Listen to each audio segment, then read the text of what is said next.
Hello, everyone.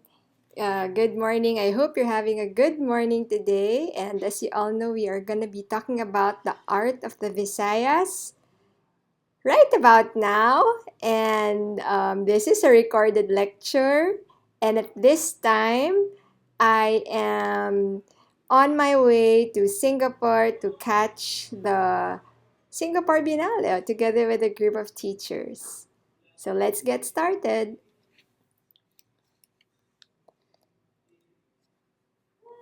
So, as you all know, our country is composed of 7,500 islands. It's been updated last year. It's no longer 7,107 islands, rather, it's 7,500 plus islands. And so, our country is composed of, wow, uh, countless islands. And the part of our country that is most segmented or fragmented is the Visayas. So let's take a look at this part. I call it the waste of the Philippines. So we're looking at the Visayas, and it this map is separated into four different colors. And you may be wondering why, because uh, most of you probably know that there are only three regions in the Visayas. You have Western Region 6, you have the Central Region 7, and the Eastern Visayas Region 8. But a few years back, there's been a move to create another region, which is the maroon part of this map. So, but I heard recently, which is actually the Negros Island, and it's now a separate region called NIR. But I recently got news that our current president wants to um, wants to abolish that bill that was filed to create an additional region in the Visayas. So, as I said, this part of the Philippines is the most fragmented in terms of uh, how the islands are separated from each other. And with that, we know that the Visayas is the island, the islands that compose the Visayas are surrounded by water. And let's look at this next picture.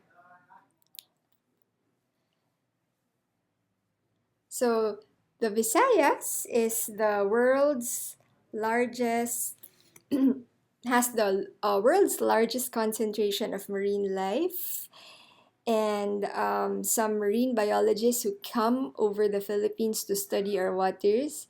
Most of them, sadly, are not locals, are not fellow Filipinos. Um, have said that the center of marine biodiversity is in our country, and the area with the largest concentration of marine life is the Visayan Sea. So one thing you need to keep in mind as we study art is that we're going to look at the environment as well, because the environment shapes the things that we create, the objects that we create, as well as, or as much as these objects in a way also shape our environment. So yeah, you have to keep in mind that the Visayas islands or group of islands are literally surrounded by a rich body of water. This basically also explains why you will find Catholic churches that were built in the Visayas are made out of limestone. coral limestones and a binder that is really sticky, and we don't use it um, very um, commonly these days, which is egg white. So if you go to the Visayas and you find a Spanish era church, most likely the material that was used to build that is coral limestones and egg white. So you are looking at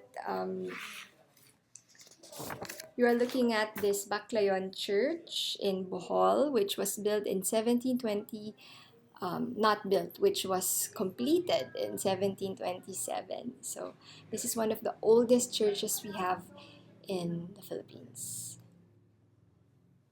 Okay, so we're gonna look, since we're now looking into architecture, we're gonna look at another house or another form of architectural um, livable structure, which is a bahay kubo. And if you noticed, the reason why I wanted to show you this, I want you to look at the the walls or the facade or the outer walls of this house, which is actually um, which is not your a typical bahay kubo with just plain um, outer walls, but this one has some patterns added to it, and everything you see here is handmade, hand built, and even the outer walls are hand woven. So you will find a lot of these houses in the Visayas, especially in the Visayas region. The next picture is I'm not sure if you're familiar with this. If your parents are from the Visayas, you might have seen this kind of this kind of I call it a treat because it's very tasty and it's edible. So this one is called the puso, not puso. Puso is heart in Tagalog, but this one is called the puso, and it's actually pockets of a rice. So inside these is actually cooked rice that looks something like this. But if you notice, the puso is also hand woven. And I remember when I was when I was still a kid, I was a young kid. We, I grew up with, since my grandfather is Waray. He's from Leyte. He spoke Waray, and I grew up with a lot of Waray relatives and friends who would come over to our house. And one time I was just playing in the garden and I found one of my grandfather's friends weaving a puso right in front of me. And I thought that was amazing because it looked so complex, but it was like very easy for her to weave a puso pocket like this. And growing up, I found out that there is actually such a thing as uh,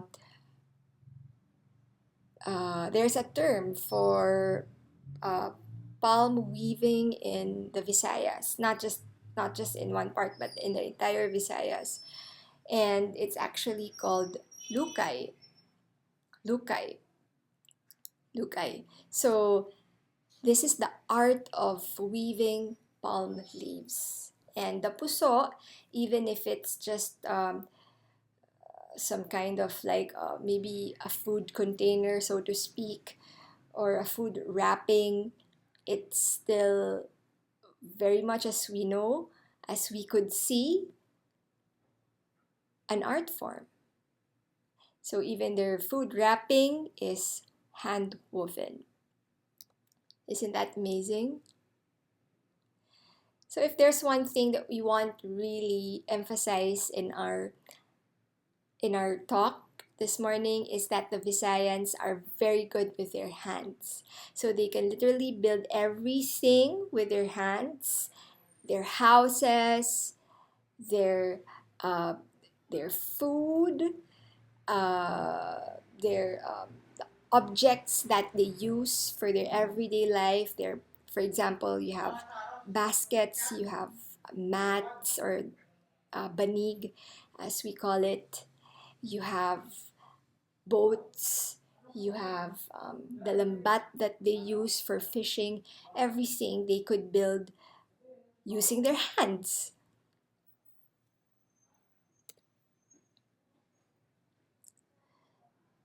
So one thing that you need to keep in mind when you're looking at an art object or a cultural object is that as you look at it, that object is comes in a certain material, and that material tells you or gives you clues about the environment where that object was made.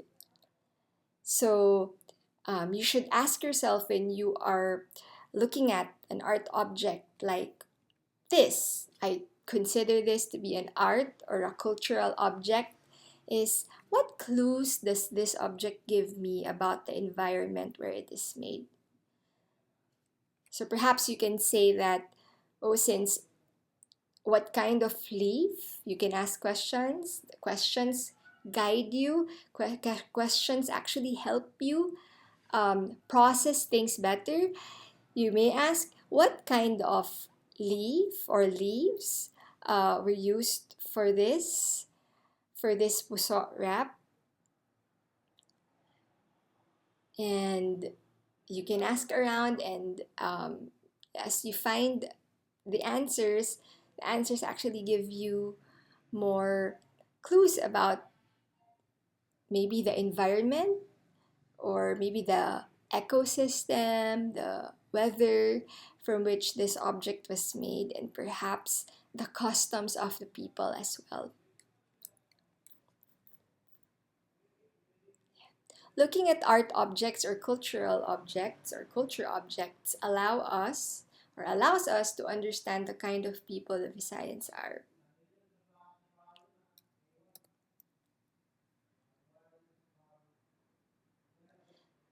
This is a picture of ladies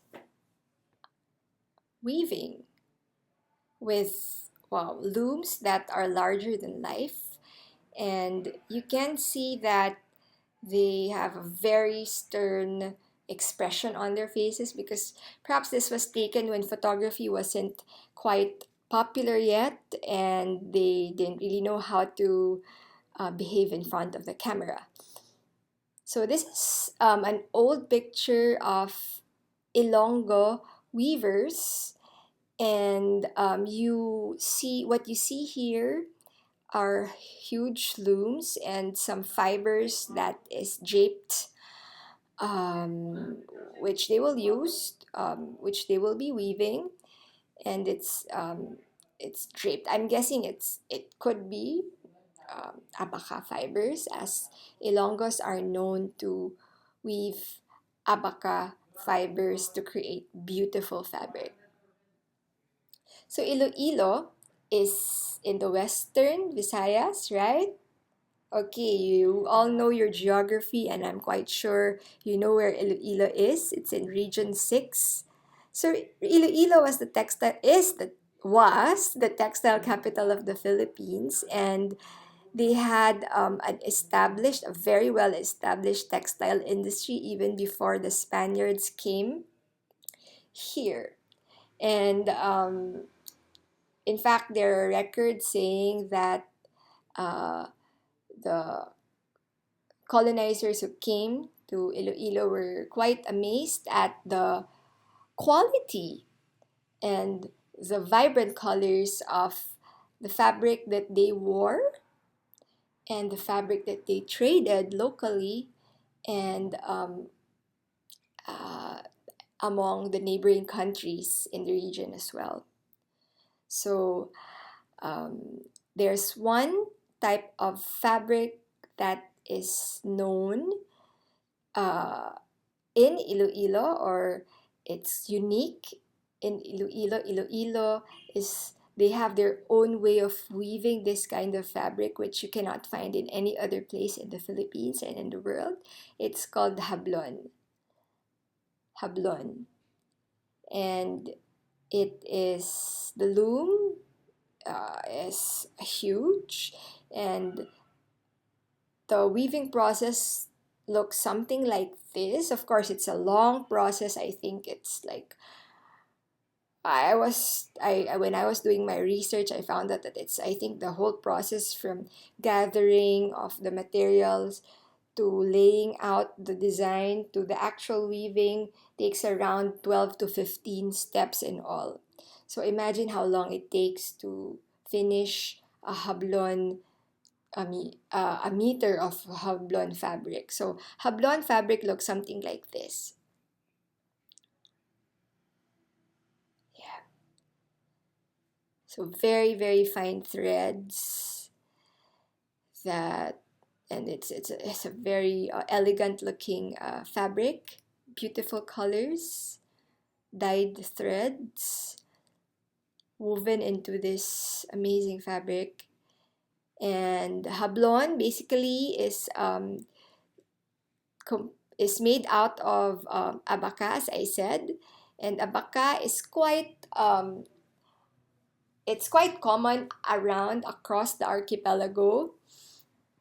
And in fact, the Philippines is known to be the top exporters of abaca, and that's why it's called the Manila hemp. And um, the tree looks very much like a banana tree because it's from the banana tree family, if you shall call it a tree. And the fibers are taken from the trunk. You see it here on the lower right picture,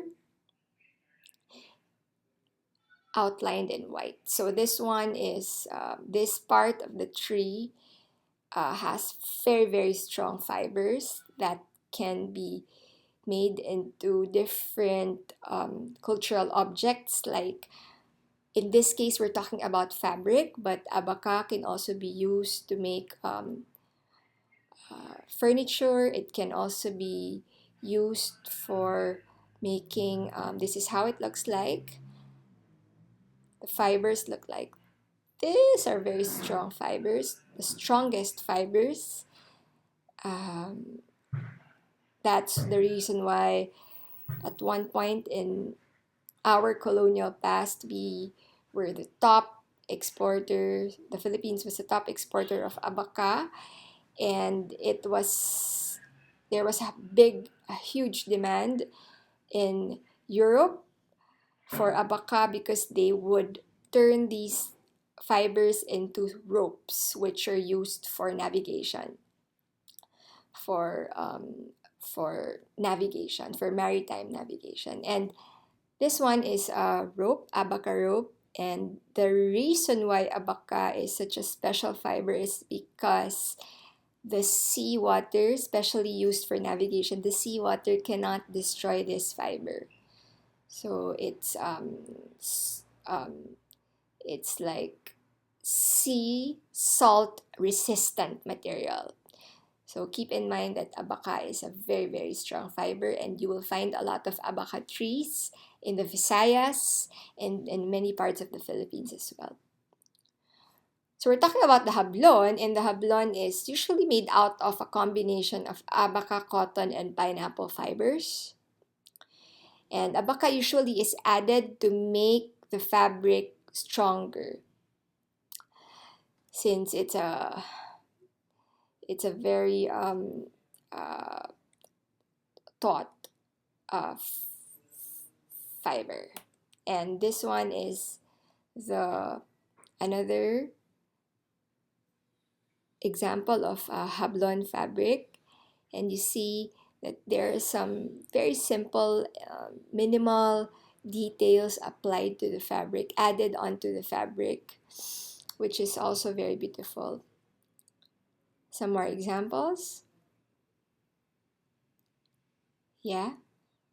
Which color do you like best? If you were to buy a Hablon fabric from the store, which would you pick? Which design here? I think I'd go for the brown one beside the blue. I mean the one in the middle of the black and the blue. Yeah, I like that one. And the most popular type of hablon fabric is what you call the patadyong. Patadyong. Patadyong. And it looks something like this. Look at the skirt. Patadyong usually comes in geometric or has geometric patterns, um, mostly composed of rectangles, long lines, and some squares. And this one is a wraparound, which was commonly worn during the kingdom's period. That was before the period of colonization, and even during the Spanish era. And this was like what women would wear on a daily basis.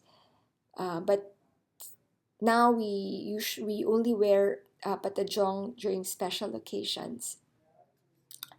So this is an image taken from the Boxer Codex, and it shows the Visayan nobility and a couple of maybe higher ranks, obviously because of the amount of gold that they are wearing. And the woman is wearing some kind of wraparound skirt, which is similar to the patajong. So in Indonesia, they call it the sarong. It's a wrap around like a tube kind of fabric that really is continuous. And in the Philippines, it is more commonly known as the malong. So here are some more examples of the patadyong fabric, which is a form of hablon weave from Iloilo. Mostly checkered patterns, geometric squares, rectangles, nice color combination, beautiful contrasts in this one.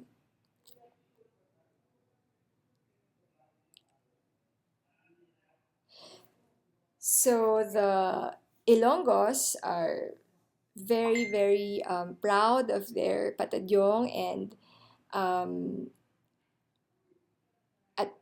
before it was inseparable part of their everyday life because the patajong served it as a towel. It could also be used as an umbrella to protect them from the heat or the rain.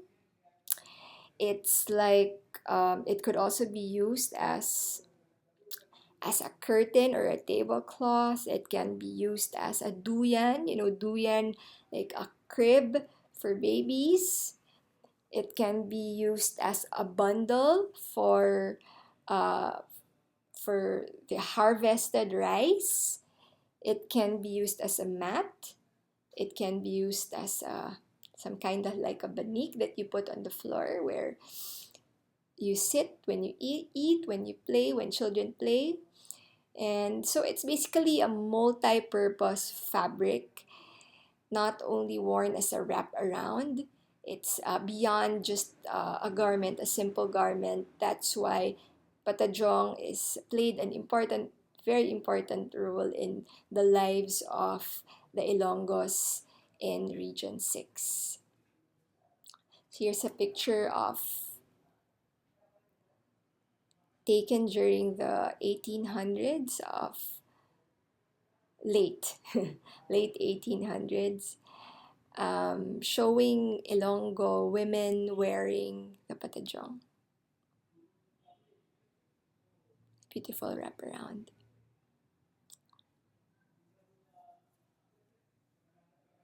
So as we talk about the cultural objects or the art objects, we will keep going back to material or like for example, the abaka is the material that comes from the environment where these objects were made. Because you cannot separate the art or the artifact from the environment. There's always that interconnection between the two. So the next one is the rattan. Are you all familiar with this? It's the rattan tree. It's actually more like a vine. And compared to the abaca, the rattan has thicker, um, vines, thicker stems, and it's known for this material is known for its flexibility. And the thing is, the Philippines is so blessed to have such rich forest forest lands, and so we have um, a steady supply of the apaca, the rattan, and all these raw materials that we can use to create things. So this one is the rattan, and what's so special about the rattan is that it's a flexible material, and you can turn the vines into you can twist it, you can bend it, and it won't break. So it's flexible and it's a strong material. This rattan is used um, by the Visayans from all regions um, for making baskets mostly, and their houses, their kubo. And this one is a picture of uh, a man. Obviously, he's a man, and he has on his back a basket full of vegetables. So this is from the vegetable basket of Cebu, the Lagete, and this is a kind of basket that is made out of rattan. And look at this amazing, amazing strength of these people. Can you lift a basket load uh, of vegetables like this? I don't think I can do this even if I'm actually used to lifting in CrossFit.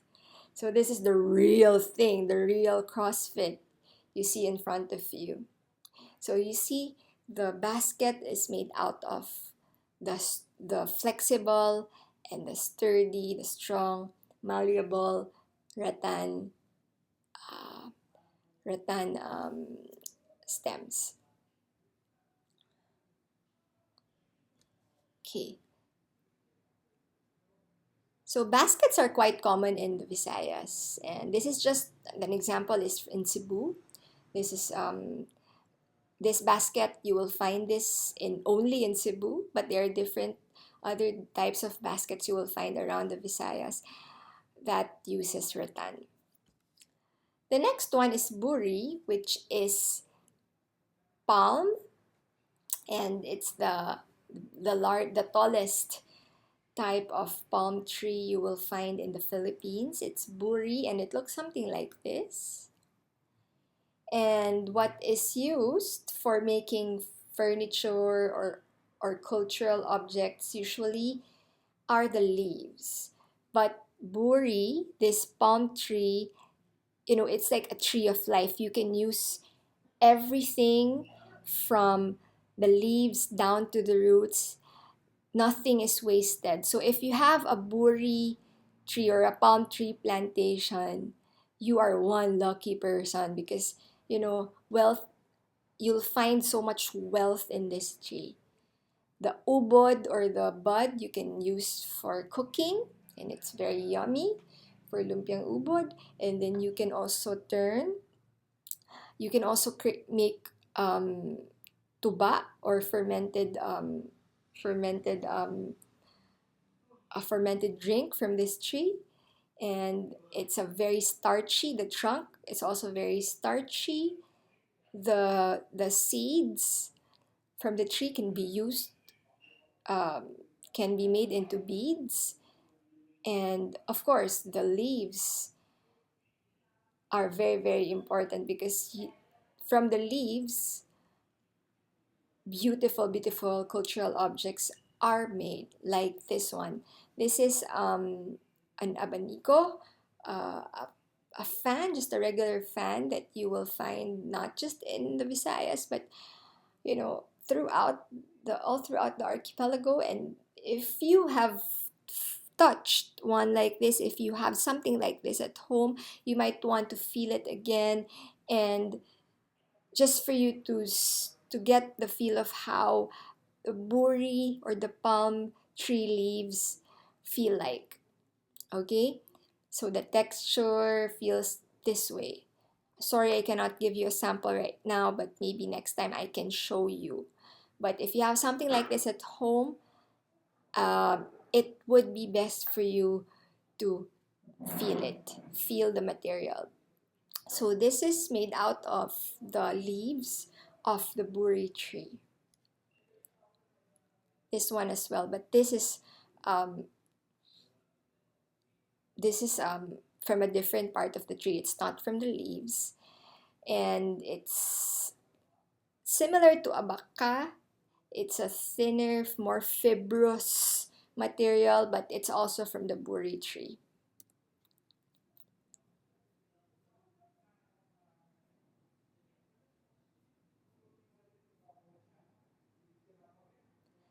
Now we're gonna go to Central Visayas, and here we have a man by the name of Kenneth Cobonpue, and you all know who he is. And I think he is the pride of the Philippines, but most especially the pride of Cebu, because he hails from Cebu and he basically grew up there. He is Bisaya, he speaks Bisaya, and Kenneth Cobonpue has his workshop in Cebu. And will you be visiting the workshop?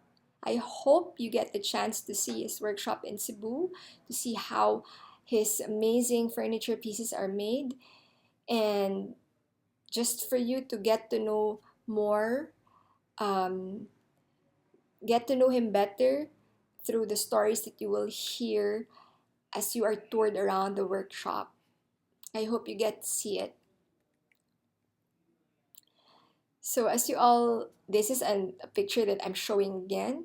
Visayas is surrounded by water, and this basically, everything, as I said, the art object, the cultural object, and the creator cannot be separated from the environment. And Mr. Cobonpa takes inspiration from the beaches, or from the sites that he saw growing up in Cebu. And he would share that as a young boy he would watch fishermen throw the fish net into the sea, and from there he actually gathers inspiration for his furniture pieces. this one is this one is a dragnet. Um, so if you will look at it, it's like the fish nets in Frozen in Time. It's like it never really entered the sea.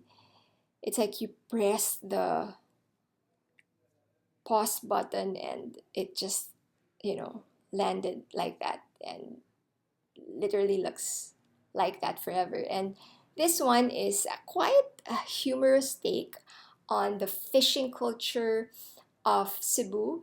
And it's a dragnet basically, and if you sit on this chair, it's like you're caught on the net and you are the fish, or you are that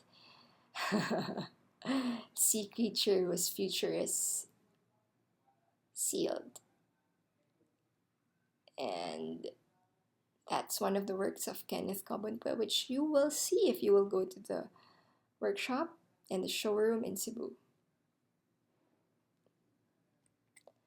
Another trademark furniture by Kenneth Cobonpue is made out of rattan. As I said a while ago earlier, that rattan is a flexible material, and you will see that this chair can only be made using a material such as rattan. There's no other way to create a chair like this if you live in a country without an abundant supply of rattan. And Kenneth Cobonpue's chair Yoda actually gives you clues as to what kind of country he comes from or what kind of environment he is surrounded with. And true enough, there's so much rattan in, especially in Region 8. There's so much rattan in the Visayas. There's so much rattan in the Philippines. So this one is a chair that actually, oops, let me just answer the call. Sorry. Sorry about that. And so we go to the next picture, which is the Lola chair. And this one is um, also made out of rattan, and it takes inspiration this time not from the environment but from a crushed piece of Coca-Cola can. Yeah, that's what Kenneth Cobonpue said.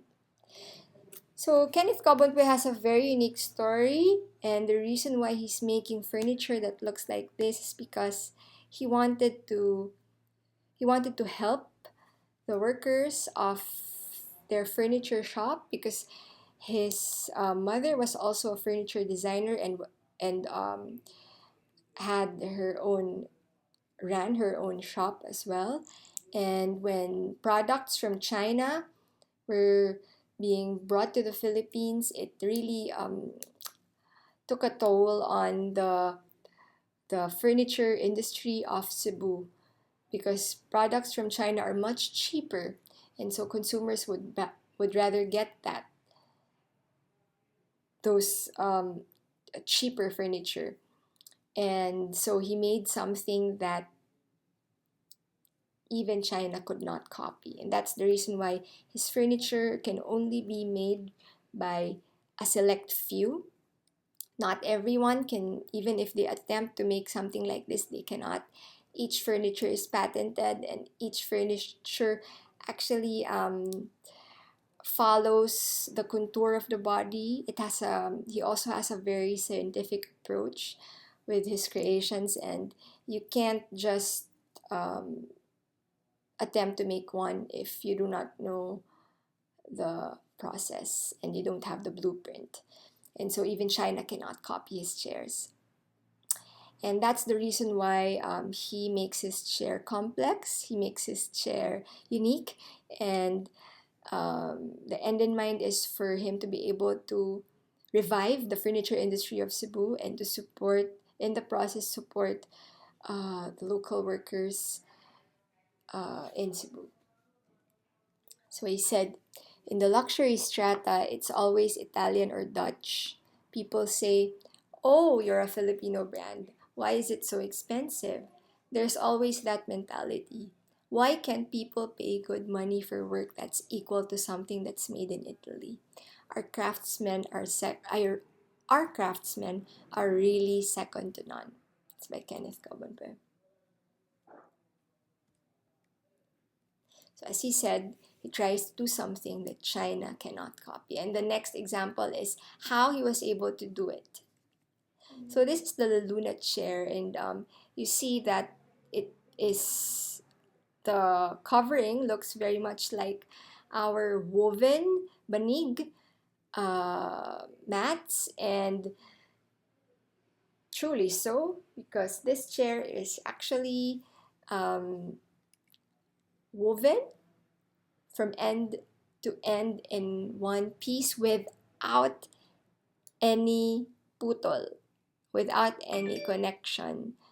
Um, it's a continuous weave from start to the end. So it's really amazing. And how can you create something so perfect, something so the curves, something so round and as smooth as this. Look at the form of this chair, isn't it amazing? With just one continuous weave. So Kenneth said that there's only one person in the world who can do this, and it happens to be one of his men, um, who is a Cebuano craftsman. And this is how they make the chair. So first they make the armature, they create the inner support, the inner structure of the chair, and then they add some stuffings to the chair, and the weaving starts. And as I said, it's a continuous weave from top all the way to the bottom. And this man, is the only person in the world who can weave a chair like this so perfectly. So you think China can copy this? Do you think any other factory in the world can produce a chair like this? I doubt it. And that's the reason why Kenneth Kobonpwe has made waves around the world. He gave Southeast Asian furniture a face, and he put their country on the map because of his courageous attempt into making something extraordinary like this. This is how a detailed shot of the chair. So far you've seen the hablon from Iloilo, from the Western Visayas, and you've seen the rattan furniture from Central Visayas. And now we're gonna go to the Eastern Visayas, and it's actually my favorite. And I hope that one day I get to own one of these. It's so nice. I really, really like how it's a surprise.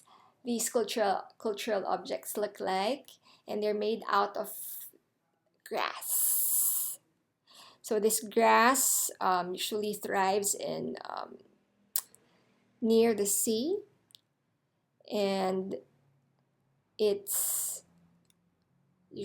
so once the fresh grass is harvested, it's left to dry before they are woven, and the grass is called tikog before they are woven into these. These are the famous samar banig, and look at those bright, vibrant colors. It's really, really beautiful banig, and I wish I could have one. Maybe I should go to Samar soon and bring home some of these beauties, and look at it. So nice. And that's basically how that's the trademark of Samar, I think. You have really, really amazing, huge, most of these mats are really, really big for the whole family, for the whole community. It's a communal mat, and the designs are mostly inspired by local flowers, local fruits, local plants. So this is an example of that. If you spread it open, it's gonna look something like this. So beautiful, right? Yeah. And some have simple geometric patterns. And this is how the women uh, weavers, how they do their amazing works in action.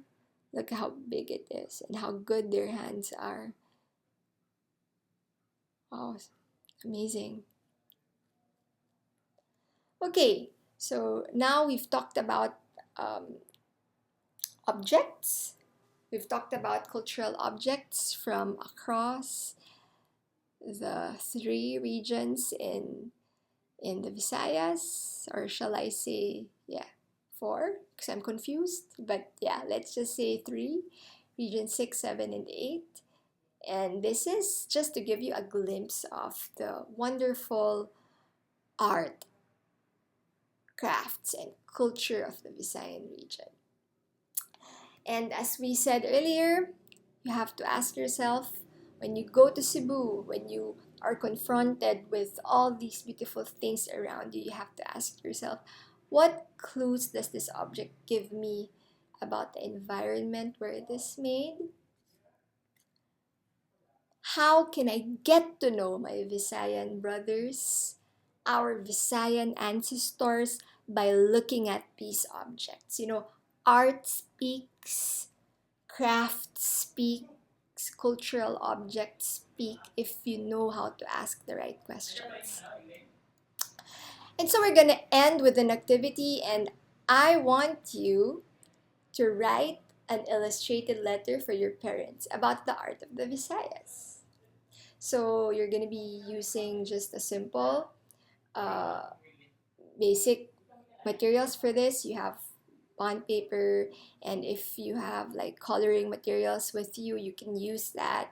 Whatever you have there, you can use it. And maybe I'll give you 45 minutes to work on this, and we can take inspiration from this illustrated letter, and which is basically just watercolored illustrations, and you have some collage pieces as well, which you can also do if you have the materials with you.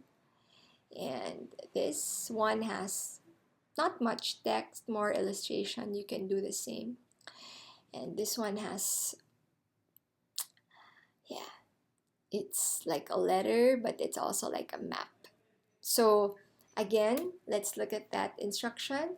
Write an illustrated letter for your parents about the art of the Visayas. The art of the Visayas, of course, based on what you have heard this morning. And I hope you guys have a great day. You may ask the teacher in charge to review the slides if you thought that we went through too we went on too fast. And if you have questions, please write them down and give it to your teacher, and I'll try to answer them next time. So it's been a great morning. I hope you learned something new today. I hope you learned a thing or two about the Visayas. So enjoy making the letter, enjoy creating, and I hope that your letter sounds upbeat and it's not a sad one. So make it exciting. I hope your excitement for VLC comes out as you make these letters. Have a good morning. Bye.